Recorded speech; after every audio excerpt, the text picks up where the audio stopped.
अस्सलाम वालेकुम नाज़रीन, मैं मोहम्मद मुज़म्मिल हूँ। आप देख रहे हैं हमारा डिजिटल प्लेटफॉर्म शानदार पाकिस्तान। नाज़रीन, कल गुजरांवाला में जेल भरो तहरीक का जब सुबह आगाज़ हुआ, मुख्तलिफ कारकुनान कमेटी चौक पे पहुँचे। वहाँ पे गिरफ्तारियाँ देने की कोशिश की, पुलिस ने गिरफ्तार नहीं किया।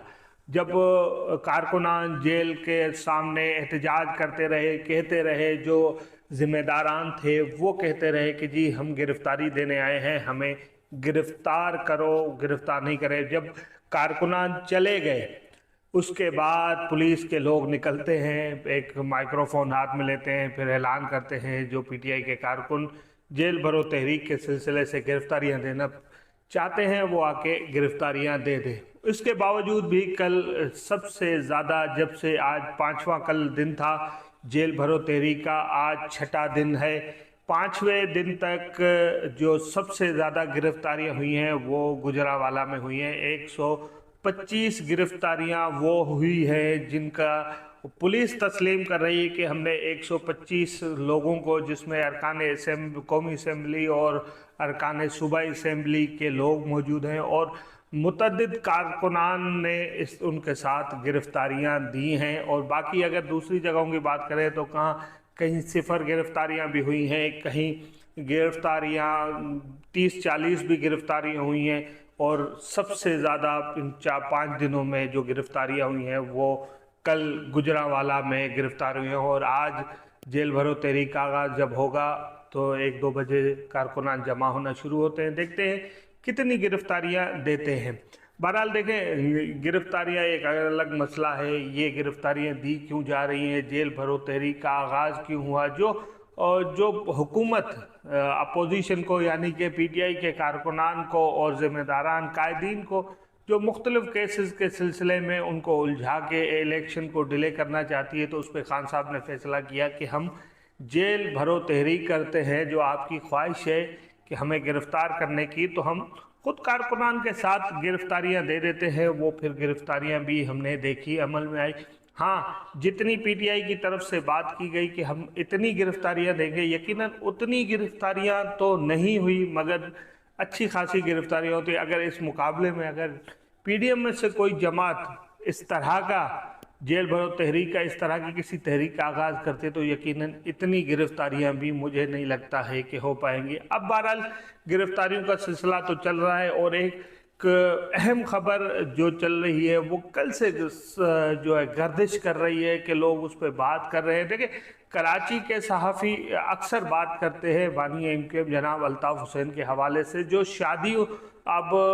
शादी में एक खबर चल रही है कि किसी शादी में बानी एमकेएम का वो जो एक तराना है, उस तराने को बजाया गया, फिर उस पर डांस किया गया। ये जो डांस था, ये जो तराना था, ये कहीं सिंध में नहीं बजाया गया, ये कहीं कराची में नहीं बताया गया। देखिए, कराची में ये तराना चलना एक कॉमन सी बात है, चलता रहता है, और हम अब भी सुनते रहते हैं काफ़ी जगहों पे ये तराना। मगर इस तरह का तराना पहली बार पंजाब में किसी शादी के इवेंट में बजाया गया। और यकीनन जो बानी एमकेएम जनाब अल्ताफ़ हुसैन साहब को पसंद करते हैं या उनको अपना लीडर मानते हैं, तो उनके लिए एक खुशी की बात है कि यार पंजाब के किसी शहर में किसी शादी की तकरीब में बानी एमकेएम का वो साथी वाला नगमा गाया गया। अब बहुत से साफियों ने इसको कोट किया ना। देखिए, हमने पिछले 5-6 महीने से एक जो वेब चली है बानी एमकेएम का, जो नाम बहुत कम लिया जाता था मीडिया पे, सोशल मीडिया पे, अब उस नाम को बहुत ज़्यादा लिए जा रहे हैं। जब हम बात करते थे तो वो चंद लोग ही थे जो बानी एमकेएम जनाब अल्ताफ़ हुसैन के हक में बात किया करते थे, मगर अब जो है बहुत सारे लोग, बहुत बड़ा तबका जो सिंध में है, ये जो बात कर रहा है। अब उसमें बात करने वालों में से मैं आपको ज़्यादातर बताऊं तो वो उर्दू स्पीकिंग लोग नहीं है, उर्दू बोलने वाले नहीं है। दूसरी कम्युनिटी से सिंधी भी है, जिस तरह के मैं बलोच हूँ, और बहुत सारे लोग हैं जो अपना फ़र्ज़ समझ के जो मीडिया में काम करते हैं, जो इस तरह का काम करते हैं, वो अपना फ़र्ज़ समझते हैं कि यार जिस तरह हम दीगर इश्यूज़ पे बात करते हैं तो ये भी हमारा फ़र्ज़ है कि हम इस पे भी बात करें। तो बहुत से साफ़ी अब इस पे खुल के बात करते हैं, बहुत खुल के बात करते हैं। अब हम अगर अपनी गेट टुगेदर में चंद लोग बैठते हैं भी बानियों एमकेएम का जिक्र ना हो, ऐसा दिन कभी नहीं गुजरता। बहरहाल अब प्रॉपर्टी का केस भी चल रहा है और एमक्यूएम किसकी है ये केस भी चल रहा है, और उस तरह पाकिस्तान में बहुत से केस हैं जो रिकॉर्ड किए जा रहे हैं, जिन केसेस के मुताबिक बहुत से शहरी हैं जो उर्दू बोलने वाले नहीं हैं। जिस तरह निसार पावर साहब की बात करें, उसके बाद हम बात करें जो आफ्ताबुद्दीन एक बंगाली है उसने वो केस दायर किया है उसकी बात करें, और भी बहुत सारे लोगों ने केस दायर किए हुए हैं बानी अल्ताफ हुसैन की जो तकरीर और तहरीक पाबंदी है उसके मुताबिक। और इस्लामाबाद से एक दानियाल नाम का शहरी है जिसने एक पटिशन दायर करी अल्ताफ हुसैन पे की जो तकरीर और तहरीर पे पाबंदी है।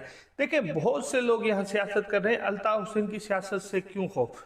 बहुत से आप मंजूर पश्तीन को सियासत करने की इजाज़त देते हैं, अली वजीर, मोहसिन दावड़, ये जिस तरह के बयानात दागते हैं, एक तो बयानात देना अलग होता है, मैं बोलता हूँ ये दागते हैं बयानात। जिस तरह गुज़िश्ता रोज़ मंजूर पश्तीन ने आगे प्रेस क्लब के बाहर अफगानिस्तान के नारे लगाए, पाकिस्तान के खिलाफ नारेबाजी करी, इदारों के खिलाफ नारेबाजी करी, सरबराहान के खिलाफ बात करी इदारों के, मगर उनके खिलाफ कोई एक्शन हमें नज़र नहीं आता। अगर ये इस तरह का कोई बात कराची वाला कर दे, कोई पाकिस्तान का सिंध या बलूचिस्तान का शहरी कर दे, उसके साथ किस तरह का सलूक किया जाता है। अभी आपको याद होगा गुज़िश्ता रोज़ जो बारखान में वाक़या हुआ, अब्दुर्रहमान खेतरान ने किस तरह निजी जेल में एक मजलूम ख़ानदान को तशद्दुद का निशाना बनाया और वो लाशें लेके वहाँ बैठ गए असेंबलियों के बाहर, मगर कोई वहाँ पुरसाने हाल नहीं हुआ। हम बात करते तो रहते हैं, हम हमेशा बात करते हैं सिंध, पंजाब और दीगर लोगों की बात करते थे। अगर हम बानी एमकेएम की बात करते हैं तो हम तो पूरे पाकिस्तान की बात करते हैं। हम कहते हैं कि आइन और कानून की बका हो। पाकिस्तान एक जो कानून है, पाकिस्तान का जो आइन है, हर शहरी को उसके मुताबिक हकूक मिलने चाहिए।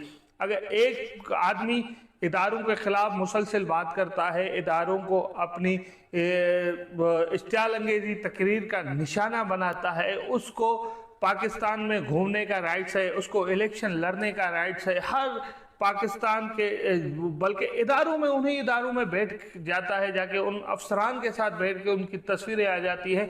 तो बानी एमकेएम का क्या इससे बड़ा कसूर है? क्या इससे ज़्यादा कसूरवार है बानी एमकेएम? क्या बानी एमकेएम अपनी गलती पे, हम ये कभी भी आज तक हम अपने प्लेटफॉर्म से इस चीज़ को सपोर्ट नहीं करते कि हम बानी एमकेएम जनाब अल्ताफ हुसैन की उस तकरीर, उस बयान को हम कभी सपोर्ट नहीं करते, हमेशा उस बयान की हम मजम्मत करते हैं। मगर हम ये कहते हैं अगर एक बंदा गलती कर बैठा और उस पर माफ़ी मांग रहा है, देखो गलती करने की एक तो बहुत सी वजूहत हैं, उसमें हम जाते ही नहीं है कि वो क्या हुआ, क्यों हुआ, क्योंकि उस पर हम बहुत बात कर चुके हैं। हाँ, माफ़ी पे भी हम बहुत बात कर चुके हैं, मगर जब तक इंसाफ नहीं मिलता तो बात करना बनता है। हम ये नहीं कहते कि बानी एमकेएम पे जो केसेस हैं वो ख़त्म किए जाए, हम कहते हैं सिर्फ वो तकरीर वाले मसले पे उनसे की माफ़ी कबूल की जाए और उनको पाकिस्तान में अपनी सियासत करने के मुकम्मल हकूक़ दिए जाएं, वो अपनी सियासत पाकिस्तान में करें। बाकी जो उनके केसेस हैं, जो उन पे दीगर केसेस हैं, बहुत से केसेस अल्ताफ हुसैन पे, बहुत से केसेस में वो बाइज़्ज़त बरी हो चुके हैं, शवाहिद पेश करने में, उन इल्ज़ामात को साबित करने में इदारे नाकाम रहे हैं। तो आप उन केसेस जो बकाया केसेस हैं, आप उनकी जो डेली हायरिंग करवाएं और उन केसेस में अगर वो अल्ताफ हुसैन गिल्टी होता है, अल्ताफ हुसैन को सज़ा दें। हम कभी नहीं बोलेंगे, उस टाइम पे भी हम इदारों को सराहेंगे, हम कहेंगे कि जी बिल्कुल एक अपने शहरी को लाके अपने अदालतों का सामना कराया, ना कि उन पे सिर्फ केस चलते रहे, उनका कोई नतीजा ना निकले। तो फिर ये तो ज़्यादती है पाकिस्तान के साथ, पाकिस्तान के शहरियों के साथ। देखिए एक अल्ताफ हुसैन नहीं, अल्ताफ हुसैन के साथ लाखों चाहने वाले हैं, उनके साथ भी ज़्यादती हो रही है, सिर्फ अल्ताफ हुसैन के साथ नहीं। और हम कराची और जो बलूचिस्तान है, इनके लोगों को हकूक़ दिलाने की बात करते हैं हमेशा। देखिए अगर आप बलूचिस्तान के मसाइल देखें, कराची से जो अब कराची के मसाइल भी बलूचिस्तान के मसाइल जैसे हो गए। यहाँ मिसिंग पर्सन का मसला बहुत ज़ोरों शोर से है, यहाँ पे जो हुकूमती अमला है वो कोई कारकर्दगी नहीं दिखा रहा। इस कराची पे वडेरे जागीरदार मुसलत हो चुके हैं। कुछ तो हम जो बलूचिस्तान के ऊपर हैं वो चलो शहरी कबायली वडेरे हैं, यहाँ तो पढ़े लिखे बाशऊर शहरी वडेरे बन के बैठे हुए हैं। मैं हमेशा अल्फाज इस्तेमाल करता हूँ शहरी वडेरे। यहाँ कराची पे जो हुकूमत करते हैं वो तकरीबन शहरी वडेरे हैं जो कराची का हक मारते हैं, कराची के लोगों का हक मारते हैं, कराची के लोगों को इंसाफ नहीं देते। इस इंसाफ के लिए यकीनन हमें उठना पड़ेगा, इस कराची वालों को जागना पड़ेगा, पाकिस्तान वालों को जागना पड़ेगा, मिल के इस करप्ट निज़ाम का मुकाबला करना पड़ेगा। तभी कराची बदलेगा, तभी पाकिस्तान बदलेगा। ख्याल रखिएगा अपना। अल्लाह निगहबान। अगर आपको हमारी वीडियो पसंद आए तो हमारे चैनल शानदार पाकिस्तान को सब्सक्राइब करना मत भूलें। शुक्रिया।